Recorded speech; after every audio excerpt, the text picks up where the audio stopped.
Well, it is such a pleasure to be here today. And it is a beautiful day to be here, actually. I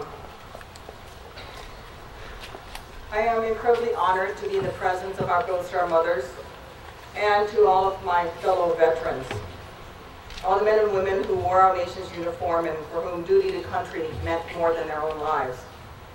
More than 40 million Americans have fought, and more than 1 million of our sons and daughters have died since the day of the Revolution. For centuries, brave American men and women have struggled for our independence and for liberty. Freedom is what we fought for in Lexington, at the Battle of Antietam. It's what we fought for when we were attacked at Pearl Harbor, and nearly 65 years ago along the beaches of Normandy.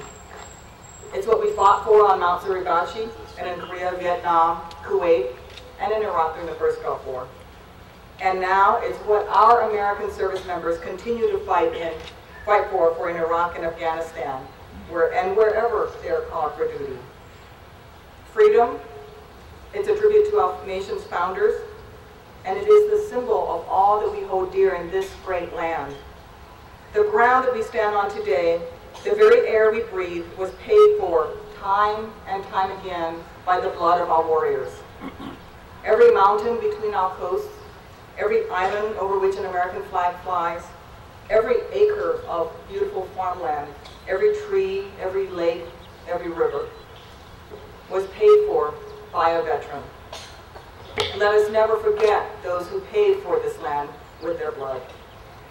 To those of you here today who serve this country in uniform, thank you. Our nation's gratitude is boundless. Our debt to your fallen comrades, to America's finest sons and daughters, eternal. This weekend, hundreds of ceremonies across the nation, parades and observances will take place to remind us of the sacrifices made by our military men and women. But it's not just the service members who serve. My husband was recently deployed in support of Iraqi freedom, and I sometimes think that that's the toughest job. It's not being over there fighting in the combat. It's actually sitting at home with that empty place at the kitchen table and that even emptier hole in your heart, waiting for them to come home. So to the families, thank you. Today, we are joined by many of our country's Gold Star mothers, fathers, and family members. And I want to personally thank each and every one of you for your service and deepest sacrifice. The depth of your loss is unimaginable. We will never forget your son, daughter, husband or wife, father or mother, but I can promise you that we will continue to find ways to honor their memories and their families.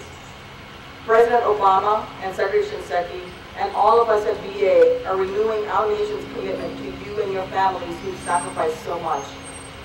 And this morning, the President called our commitment to our military men and women not just a right, a benefit, something you earn, but a covenant. It is a covenant that America has with those who have worn the uniform of this great nation. Because, you know, when this nation called and said, who among you will step forward? Who among you cherishes America's freedom and values more than your own life? Who among you are willing to lay down your lives, not just for your family members, but for a stranger, someone who lives thousands of miles away so that they can be free? It is the men and women who wore the uniform of this nation who, when asked, said, I will step forward. I am willing to lay down my life. I am willing to leave the warmth of my family so that others will be free to remain with theirs. I am so thankful that there are great organizations like the American Gold Star Mothers and the Gold Star Manor out there assisting us in helping the families of the fallen. And hopefully the Manor will be able to even more Gold Star mothers. This weekend is dedicated to the brave Americans who left us all too soon, who did their jobs without hesitation and without question, who stepped in harm's way between the forces of tyranny and aggression and America. It is they who are our nation's greatest treasure. I can say from personal experience that it is truly an honor and a privilege to wear the uniform of this remarkable country. You know, in my helicopter unit, we had Americans from every race, every religion, every color, every background. And whether it was during wargaming exercises in Egypt, or humanitarian missions in Guyana, or yes, in the sands of Iraq, when we climbed out of our aircraft, we were the face of America. And there is no better representation, because you had me as the highest ranking person in that crew, an Asian female. You had the other pilot who's our token wasp. But we had Hispanic crew chiefs and African American crew chiefs, and when we would walk away from our aircraft, that platoon, that company, wherever we were in the world, people would look at us and go, "That's America? You're American?"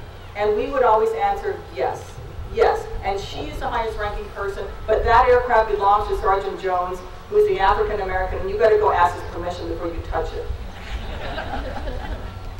And he's the NCO, who's the backbone of the Army, who helped pull us all together. A country that produces people like that, produces people like my good friend Bill Cheney. And so if I get a little emotional, forgive me, because Bill didn't make it home from Iraq. Bill served in Vietnam, and at 58 years old, decided that he wasn't going to let the young kids go to Iraq without the benefit of his experience. And Bill means a lot to me, because when I was a company commander, it was Bill, chain-smoking, cussing, who would pull me back behind the aircraft hangar and say, "Captain, what boneheaded move did you just try to do out there?" And saved my butt and saved my career many times over. And it's guys like that that come from this country, who, when they could have stayed home, said, "You know what? I'm not sure that I got it in me, but I'm going to try for one more tour." Bill ended up dying with an embolism at 59 and never made it home. But I don't think he would have changed his mind, even if he'd known in advance. Because he knew, and he wanted to be there to make sure, as he always said, those young, I had to kind of censor a little bit how he would say it, but these young kids need to have me there to make sure that they make it home. And it's the lessons that Bill taught